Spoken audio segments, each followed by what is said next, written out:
guys, it's Deeds. Welcome back to Mercy's Journals. I'm so very glad that you're here. And if you are new, I'm really glad that you're here. But I also need to warn you that today's a little bit different because I usually post Bible journaling process videos and devotions. And today is basically a step-by-step tutorial about how to, quote unquote, love a Bible according to the Loved Bible Project, which is a team that is very near and dear to my heart. And I love to be able to share their vision and their mission for ministering to people who might not read the Bible, who might not know the Bible very well, or maybe who don't even have a Bible. And so right here in front of me is the basic outline of the Loved Bible Project, and you can find this on the lovedbibleproject.com.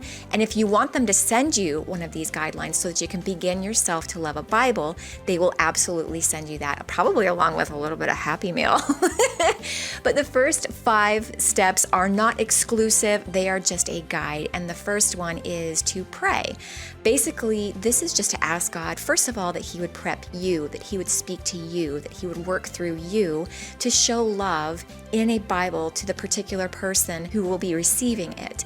You can also be praying over the person receiving it, that their hearts would be prepped, that they would be massaged and tenderized by the Holy Spirit when they read what you have put on the inserts inside that loved Bible.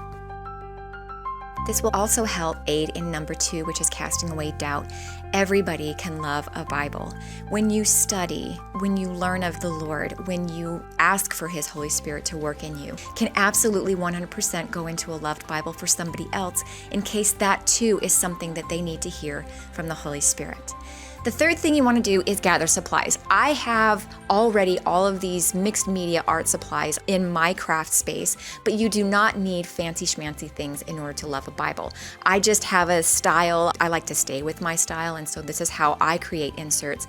But you can use something as simple as a grid index card, a lined index card, a piece of paper out of a notebook. It does not have to be fancy. Basically, you need something to write on, something to write with, and then perhaps some tape or a paper clip to fasten it to the page of the scripture that you are referencing. I'm keeping mine fairly simple today because I don't want to get bogged down with the creative process necessarily. So all I'm doing is doing a smooshing technique with Faber-Pastel Pitt pens. I'm going to be smooshing them onto a card using some stamps, and that's pretty much it as far as the creative process. I used to wonder what it would be that I would write on an insert. What is it exactly that I need to put down on that insert that would be touching to somebody else? And if you have those questions, those are great questions.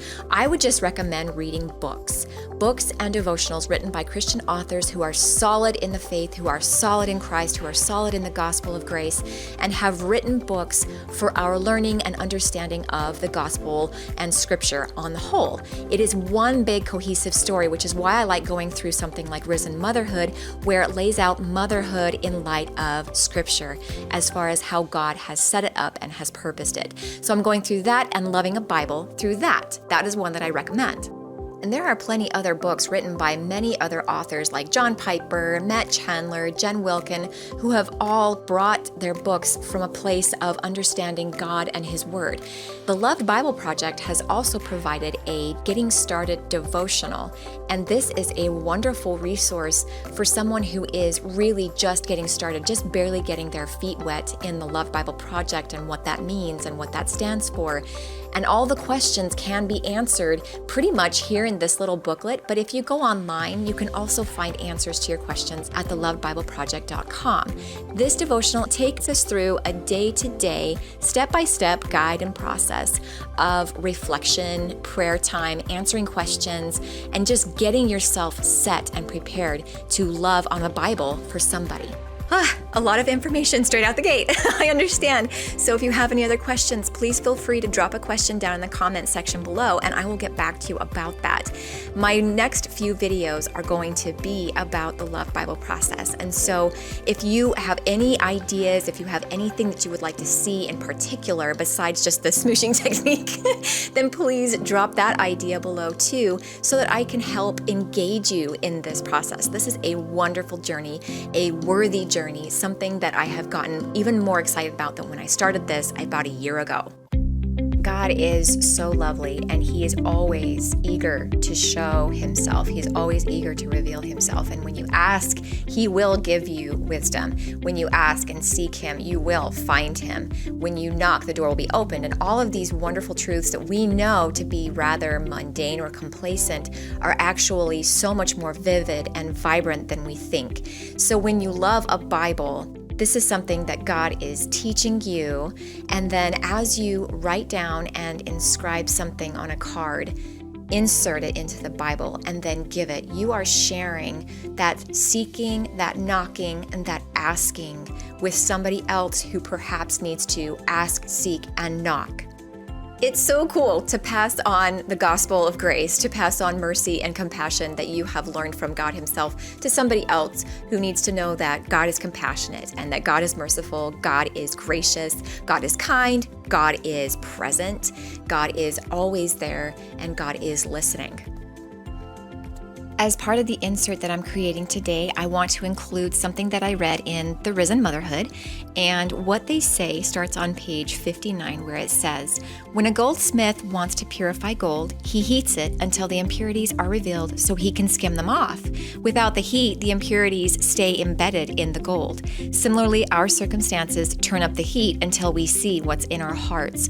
It's not that we used to be nice, energetic people, and now, due to a transition and things outside of our control, we're suddenly irritable and unkind. Those changes simply expose the hidden sin that exists along in the ease and familiarity of our old circumstances. In the same way, God allows us to experience the pain, difficulty, and discomfort of transitional seasons, so our faith is tested and purified, because this results in the eternal glory and praise for Christ. The transition you just want to end isn't a throwaway season. It's a time full of God's purposes, when hindsight will tell a story of sin and need driving us to the Father and making us love more like the Son." There are several places that you can look for in Scripture talking about pain and suffering and seasons of waiting and expectation. And so when it's presented here in the book, they do a great job of explaining this in relation to motherhood and how sometimes seasons that we go through are achy and weird and confusing. But in light of Scripture, they are not throwaway seasons. And conveniently, they have provided Scripture that helps with this particular insert. And the Scripture that they have presented that I'm going to be using is 1 Peter 1:7. "In this," speaking of their being born again to a living hope, "you rejoice, though now for a little while, if necessary, you have been grieved by various trials, so that the tested genuineness of your faith, more precious than gold that perishes though it is tested by fire, may be found to result in praise and glory and honor at the revelation of Jesus Christ." Quick interjection. A couple of these stamps I got from Doodling Faith. This is the sweet peony and a sentiment stamp that says, "Share the love." So I found it very appropriate to put this. Share the love. Share God's goodness and what he has done. Share Jesus and how he's related to you. And share of the Holy Spirit and how he's grown you and changed you. Share that. Share and testify of the grace and the mercy and goodness of our Lord. On the back, I've just drawn some lines to keep my writing a little bit more organized, because I have a tendency to drift on a diagonal when I write.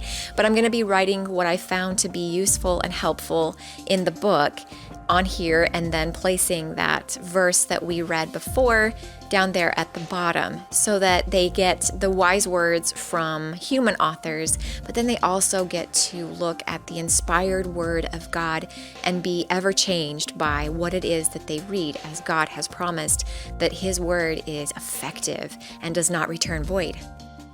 This is a fun and fruitful and powerful journey. I love the studying part of it. I love the meditating part of it. I love the creative part of it. I especially love the giving part of it. In giving something that I have loved to somebody else, you're not only communicating, "Hey, I care about you and look what I have done for you." You are communicating, "Hey, I care about your soul and I want you to know what Jesus has done for you."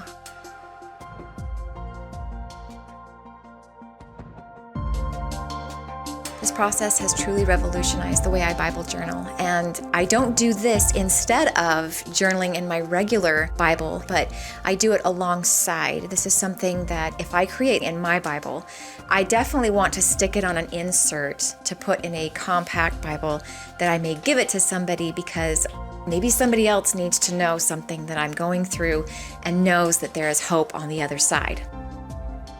The potential of this type of outreach is outrageous. It's really amazing what God has been able to do with something like a loved Bible.